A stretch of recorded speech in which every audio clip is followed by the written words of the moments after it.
What is up, sports bettors? Matt Modi here with OddsJam. Very excited to give you my 4 best bets for NFL Sunday. So, week 3 of the NFL season, we'll be giving out my 4 best bets. For those of you who haven't caught the previous 2 times I've done this, every week of the NFL season, I do one lock, which was Bucks money line week 1, Bengals -7 week 2, lost that one. One underdog was Jags week 1, which I lost. Dolphins money line week 2. One player prop and one game prop. I choose one of those for each week of the NFL season, specifically for NFL Sunday. So those are the only 2 plays I've lost. The Jags money line and the Bengals -7 took a huge L there. But overall, I am up about $420 on these, 8 total bets. Each bet has $100 risked. So for those of you at home just putting a unit on these, you would be up about 4.2 units so far, going 6-2, which is pretty exciting stuff. So definitely recommend to subscribe to the OddsJam YouTube channel and follow along these 4 best bets as the season goes along. While you're at it, would also appreciate it if you could subscribe to Sweat the Bet, the OddsJam podcast, hosted by me and Andrew Kim, aka the Parlay Doc. Each week, we just have one episode a week previewing the best games of that NFL slate, giving our predictions, and then at the very end, giving our best bets for the week. We each give out 3. I have gone 5-1 on my 3 bets, so make sure to tune in to that episode if you want our 6 bets total. Parlay Doc is 3-3, so overall we are 8-4 on these best bets. So pretty good stuff. And if you haven't caught the previous episodes yet, let me zoom in a little bit. The way that I go about choosing lock, underdog, all that stuff, the lock is a team that obviously it has to be some sort of favorite. Now the rule is the odds can't be worse than -200. So I can't say, oh, for my lock, I am taking the Chargers money line at -300. It has to be a play that has better odds, however you want to call it, than -200. So like the Bears at -142 would work. Ravens at -143 would work. Raiders at -125 would work for the lock. And it has to be a team that you're backing to win. So either you're taking a money line straight up, or, which in case I did with the Bengals, you're taking a team to cover the spread. As long as it is under -200, it is fair game. The underdog is pretty simple. You're just picking a team to win straight up, and it has to be plus money. So it can't be a situation like the Falcons one earlier this week was essentially a pick 'em. Neither team had plus money, so that wouldn't work. But it has to be a team to win straight up, betting on their money line. So can't be a situation where like, oh, you know what? The Commanders are 6-point favorites. I'm going to sell 3 points, get them at +3 at plus money. Has to be a team to win straight up. And the player prop and the game prop is pretty simple. The only rule stipulation is similar to the lock. The odds can't be worse than -200. So it's not fun being like, oh, hey, this Bills Dolphins game, I'm going to take the over 40 points at -500, whatever. Doesn't work. So when I go about looking, I go in that order, lock first. When I go about thinking who I should choose for my lock, the first thing I do is I pull up oddsjam.com and I just go to the NFL line shopping page and I see what money line teams have odds that are -200 or better that I could just bet their money line, not need to mess with the spread. But there needs to be some sort of value, some sort of positive expected value. So the Saints, I automatically know that there's no value on their money line because the best odds you can get are at -137 at the pinnacle line. So basically, you want to make sure you can beat the pinnacle line. So like the Ravens wouldn't count. The Falcons wouldn't count for the underdog, nor would the Cardinals for the underdog. Teams that would count, the Bears, no, actually, we'll get to the Texans. I actually like them a lot as an underdog pick.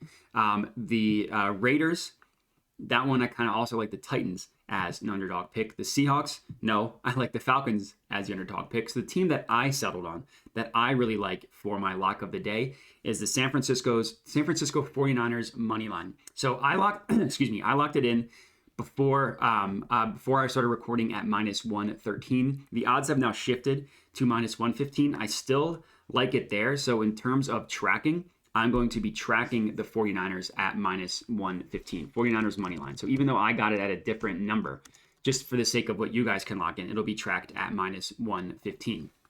But I love the 49ers money line. I think that it is a great play. I know this game is being played in Denver. It doesn't really scare me off. The issues that the Broncos are having on offense isn't something that you can just magically fix overnight. It's a coaching issue, and it's a coaching disorganization issue. They're taking too long to decide whether they should go for it on fourth down. They're waiting too long to decide what play calls they should even call in. So by the time Russell Wilson gets the play call, he has to rush to the line and is very late getting to the line. So he can't do any of his pre-snap reading to see, what the defense is doing. So he's already at a disadvantage before the play even starts. Now the 49ers are banged up. Jerry Jeudy's hurt. Patrick Surtain is hurt. The Broncos are banged up with Jeudy and Patrick Surtain. On the 49ers side, they just have such an easy formula to replicate to victory. They have an awesome defensive line. The injury to Trey Lance hurts, but being able to just sub Jimmy G right in, that offense shouldn't miss a beat. It honestly should open up the offense, at least in terms of the passing game, because Trey Lance had been struggling a little bit. But this is a game in which I don't expect the Broncos to score a ton of points, and I really, really like the 49ers. So I am officially going with the 49ers money line. Like I said, I got them at minus 113, as you saw on the screenshot, but you can get them at minus 115 on PointsBet. So that will be my official lock, 49ers money line. Let's go on to the underdog. And so for the underdog, as I mentioned at the beginning, you're just looking for a team that has plus money that the best odds aren't on the OddsJam line. Now, I will admit, I do every week, at the beginning of the week, I identify 3 underdogs that I like to win straight up. Granted, that has not gone well. It's gone 1-5 with my underdog picks. Luckily, one of the teams that I ended up deciding on late because the value was so good was the Dolphins money line that I didn't pick earlier in the week. But with that said, there were 3 teams whose moneyline odds I really, really liked at the beginning of the week. So I locked in Lions at plus 260, Packers at plus 120, Falcons at plus 115. I was hoping to make one of them my official underdog pick, but if you look at the odds have changed pretty dramatically. So the Lions at plus 215, the value isn't as good as where I got it at plus 260. The Packers now at plus 107 is no longer a plus EV play. Same thing with the Falcons at plus 101. So while those did all beat the closing line, unfortunately no positive EV plays there. So if you're wondering why this underdog pick is different than those underdog picks, that is why. So the team that I ended up settling on is the Tennessee Titans at plus 114. Admittedly, this one makes me a little nervous. A lot of the teams whose money line I liked, there wasn't any value there, like the Packers, the 49ers. The Texans I did consider, but the value was better on the Titans at plus 114. So I haven't locked them in yet. I'm going to go ahead and do that now. The Titans money line at plus 114. That is a positive EV play, getting the best odds at plus 114 on BetRivers, or you can get that at Unibet or Barstool, depending which one of those books that you use. This one is a little bit risky. I get it with how bad the Titans have looked throughout their first 2 games, losing to the Giants and then getting smacked by the Bills. Let's not forget that these Raiders are also 0-2, and they just blew a 20-point halftime lead to the Cardinals in the second half of that game. They were up by 20 points, literally up 20-0 at halftime. Advanced stats don't really favor either of these 2 teams, but we have enough of a sample size with Mike Vrabel that he's been able to rally the troops. It's been about 3 years now that the Titans have been a good team, and I still don't know if I trust Josh McDaniels and the Raiders. We saw what happened last time Josh McDaniels was a head coach. The wheels fell off because he just couldn't manage the personality side of being a head coach. He was a terrible manager of a team, where we know Vrabel does a good job at doing that. And if there's a coach that I trust more to rally the troops, it's Vrabel over Josh McDaniels. I also think the Titans aren't quite as bad as they've looked mostly the second week against the Bills. And the Bills, are just a team that's on a mission, right? That's probably the best team the Titans will play all year. Derrick Henry has yet to get going, but against the Raiders, he could. It depends. Their offensive line, Taylor Lewan being out definitely hurts, but I still think they'll be able to get Derrick Henry going. I also think they're probably going to use Treylon Burks more in the passing game, give him that A.J. Brown role, because he's looked really good throughout 2 weeks, but they haven't given him, that much work. So I'm assuming that they will start to do that, give him more work. And on the Raiders side, We'll see what happens with Renfro, who left last game with the concussion.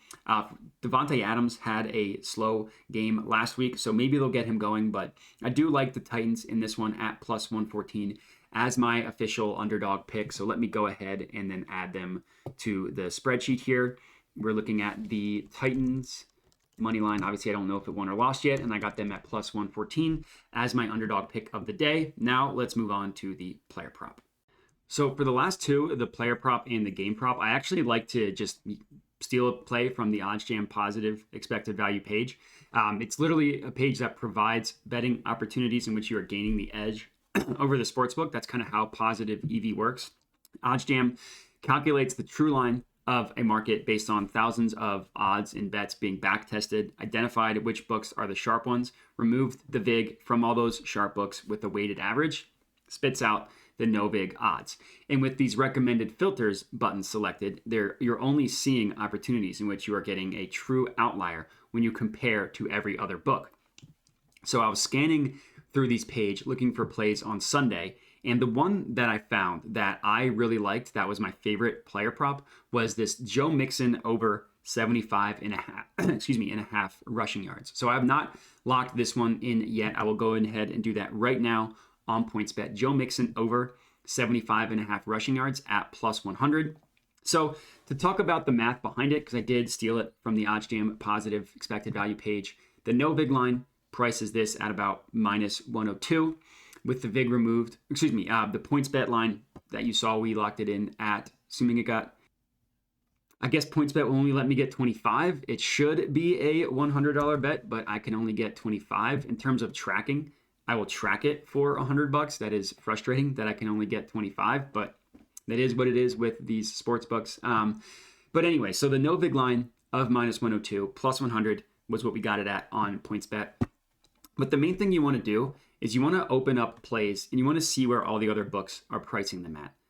And as we can see, it's pretty ridiculous. Literally every other book, except for Bet Online, which has it at 50-50, thinks that this over is the more likely scenario. BetMGM, minus 115, the under at minus 110, favoring the over. Caesars, the over at minus 129, the under at minus 106, favoring the over. DraftKings, same thing. The OddsJam line, pulled from Pinnacle Sportsbook, the sharpest sportsbook in the world, the one that has the heaviest weight, minus 118, under at minus 112. And we got it at plus 100 on PointsBet. So just insane value with the Joe Mixon rushing prop. And then for football reasons, the Bengals need a get right game. The Jets will be as of right now, the Jets have the worst defense in the entire NFL, according to DVOA. Last week, they just got shredded by Nick Chubb. The Bengals are in need of a get right game. That generally leads to just giving Joe Mixon the ball 100 times. So one thing that I like to do is if you pull up the OddsJam props app, so right off the bat, it doesn't look great, right? He's only done this in 8 of his last 28 games. He hit this in week 1 against the Steelers, a better defensive line. Last week against the Cowboys, he wasn't able to hit it at 57. But the reason why I like it is because of his rushing attempts. 27 in week 1, 19 last week in a game that they were down pretty much the whole game. I think Joe Mixon is going to get the ball a ton.